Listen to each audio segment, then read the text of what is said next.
when your brain sees you as the number one option, you know what happens? You narrow the scope of your vision and you begin to narrow your focus on this person. And so you begin to notice the little things about them. You begin to make connections. Oh, they like this, they like that. Oh, they like that, they like that. But those are details that if you're actually looking for, they notice. So somebody who likes you will notice the details about you. How many tattoos do I have?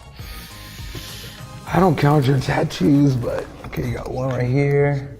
You have one in your arm, and then I don't know. Oh, lip? No. Somebody who you're their number one option will know what color your eyes are, will know what's your favorite color, what's your favorite city, who's your favorite dog, who's your favorite person. They'll know those things because Like a boss. Look, people, I was gonna do a video about Krayshawn and Blueface, but I felt like I was about to get stabbed, and so because of that, we're gonna do Kylie Jenner and Travis Scott, people, okay? Because honestly, Krayshawn and Blueface is literally the Bronx of relationships. If the Bronx became a person, that person would be, okay? So today we're gonna be talking about what are the signs that you're a second that you weren't their first option. And unfortunately, this is the thing, people will not tell you that you weren't their first option because it hurts, right? It's an awkward thing to tell someone that you weren't their first option. Like, for example, look at Michael Corleone, right? Michael Corleone from Godfather, his first option was really Apollina, right? But she got blown up in a bomb, right? Terrorist style. And because of that, he married the other woman, but the whole marriage, he treated her like shit. He wasn't emotionally available. So it's very important for you guys to understand when you're the second option so that then you guys can strategize what to do next, okay? So look, understand this about Travis.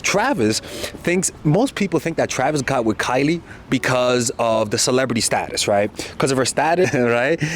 Because there are videos when Travis is not around Kylie. You could go look at the videos. When he's around Kylie, he didn't seem like he was happy, right? Even when they kissed, they gave each other like the mom I was gonna say the white mom to white kid kiss, but I'm like, bitch, why you kissing your kid like that, right? But they kiss each other very lightly. He never looks that interested. He never looks that excited around her.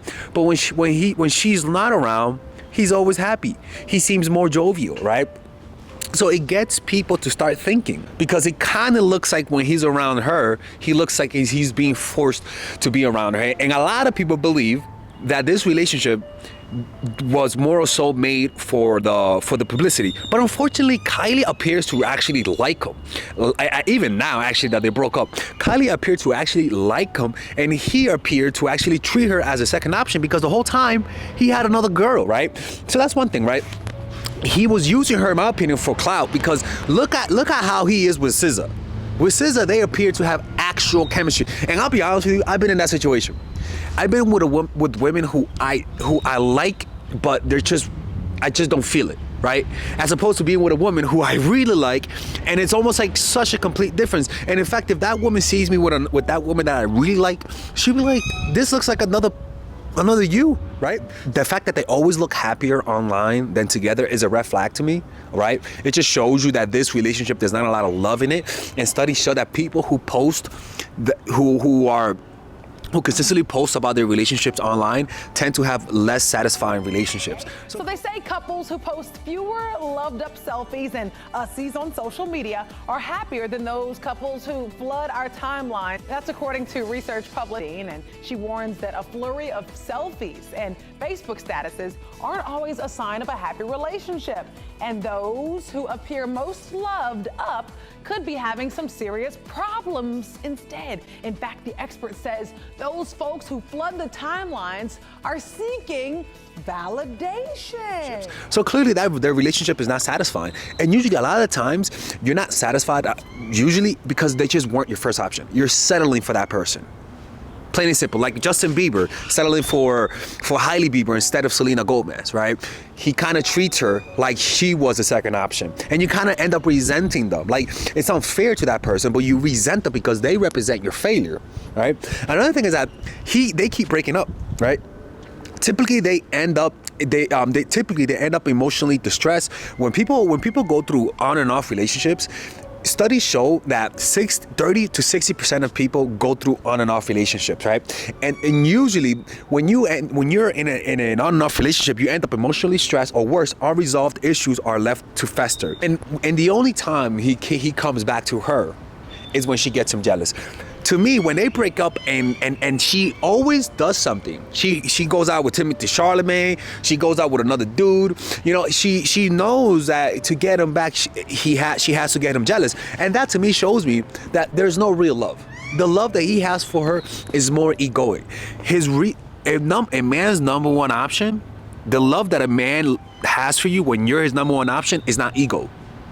So you don't have to keep making him jealous, go out with Tyrone, the personal trainer, or take a picture with the football team to get him jealous to come back to you. You don't need that, because that's not what fuels a relationship. Ego does not fuel a man's love when you're his number one option. Having to find strategies to get a guy back every time he pulls away is a sign that you just weren't his number one option, right? Now the next thing is that when he's around you, he's just not happy. Right? And there are photos where it looks like Travis got to blink twice so that we could bring some help, right? Send him the delicacy of men so that they could help him, because he never seemed happy. Look how he looks with SZA versus Kylie. It's a big difference, right? So just the emotional investment, and that's the thing, right? For example, with art, right? The way that you know that something is your calling is your emotional investment into the project. The intensity of the emotional investment that you have towards that craft will reflect on the quality of art that you produce, right? Unfortunately, with Travis, it just doesn't seem like Kylie makes him wake up. It doesn't seem like Kylie creates that spark that comes when he actually finds someone that he likes.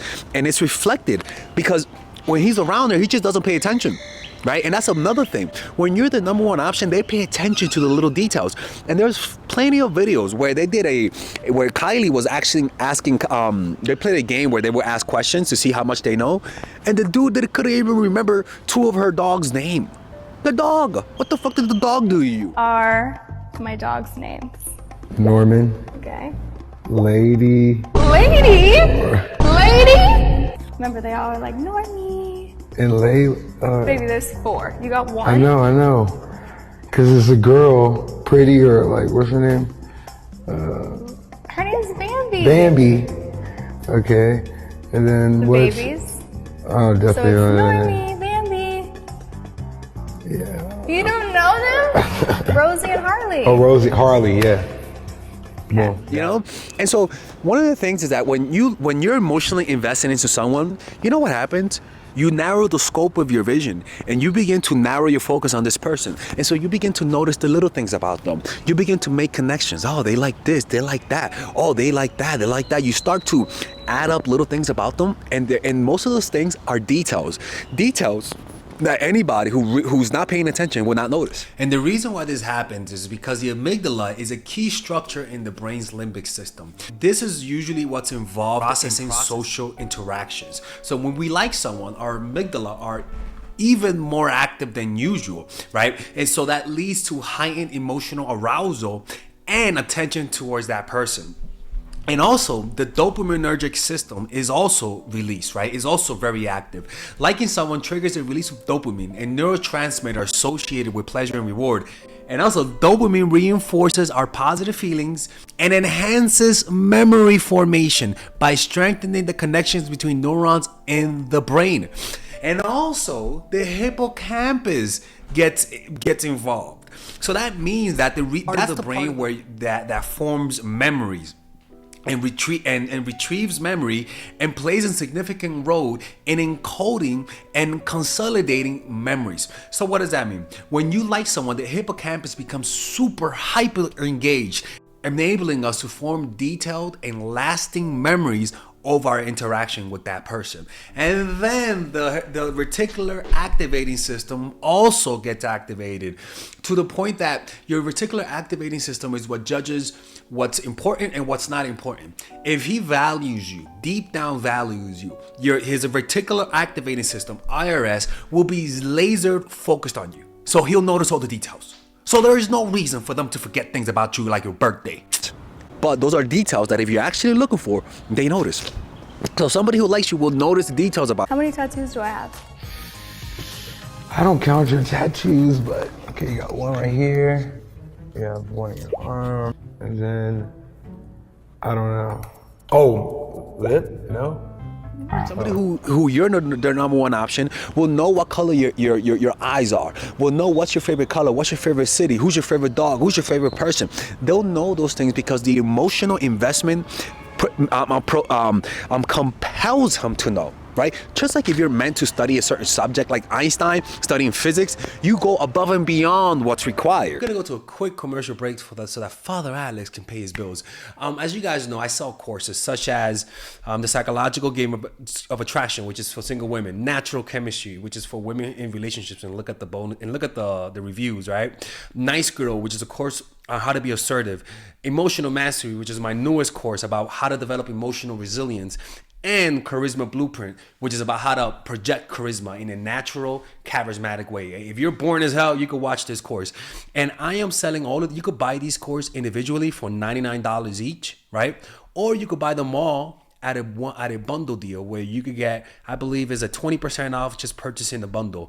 This is the basic bundle. And then if you want to purchase it with the bonuses, right, it's $664. That's what the bonuses are. And I can promise you, people, those bonuses are worth it. Like I know, if you just click on the description down below and get it, right? So click on the description down below if you want to purchase it. There's a 21-day money back guarantee if you purchase a bundle. So click on the description down below. I know you will not regret it, people. You're not gonna regret it, okay? And if you want to, you could buy them individually. Like I said, they're $99 each individually, except the Emotional Mastery, which is a 6-week course that I give you guys instructions step by step on how to master your emotions, man. And if you want to see preview videos, you can actually click on the description down below on the course, like where it says shop course.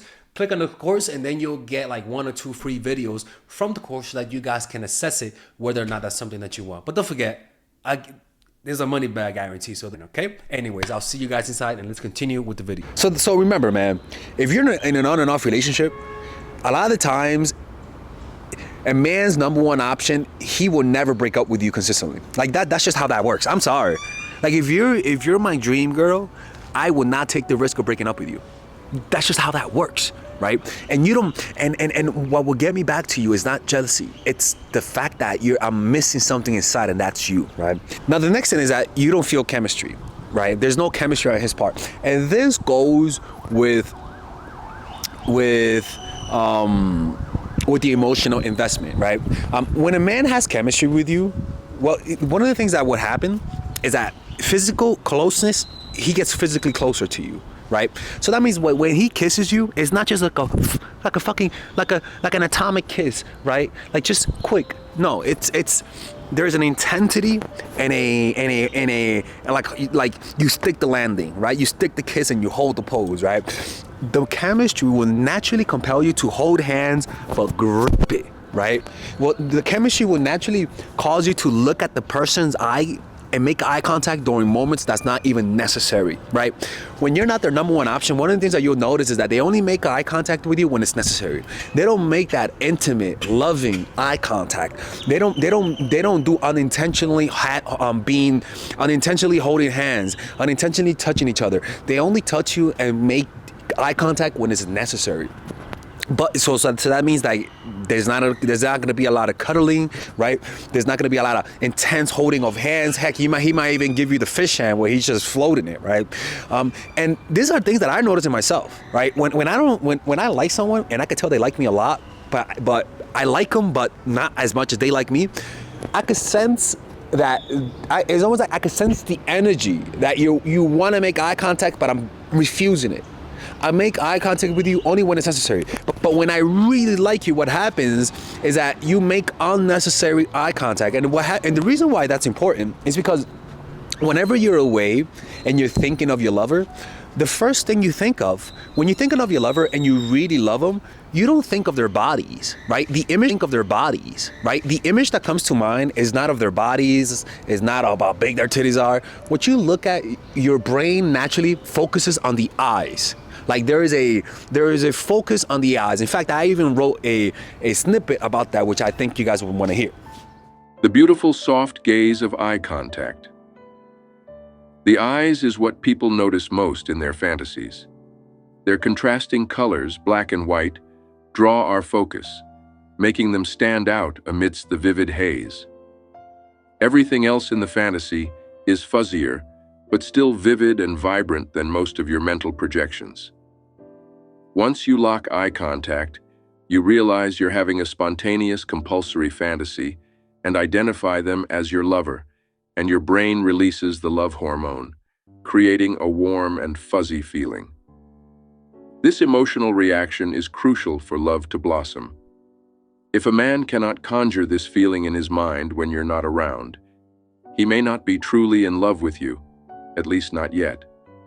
The more this happens, the more your image gets seared deeply into the labyrinth of his mind. The gaze that he shares with you will unconsciously remind him of the same gaze he shared with his parents, projecting unto you intense, uncontrollable feelings from his childhood. This will create an association between you and the love he felt in his formative years. Projections will occur, and his Brian, in your absence, will do the dirty work for you. But remember, the gaze is only remembered when there's actual moment of prolonged eye contact mixed in with chemistry. This is what makes the magic happen. Eye contact is what makes men fall in love. It's what they remember most, not your body. And so that's why, if there is no intense eye contact, I could promise you when you're away, he's not fantasizing about those eyes, right? Because those eyes, the gaze, the soft gaze when somebody's remembering you is what gives them that lovey-dovey feeling, and also is where the love feeling is birthed. The love feeling is not birthed in person. Well, you put that seed in person by making intense eye contact, right? You put that seed. And then once you're away, when they miss you, the brain will start giving them memories of you.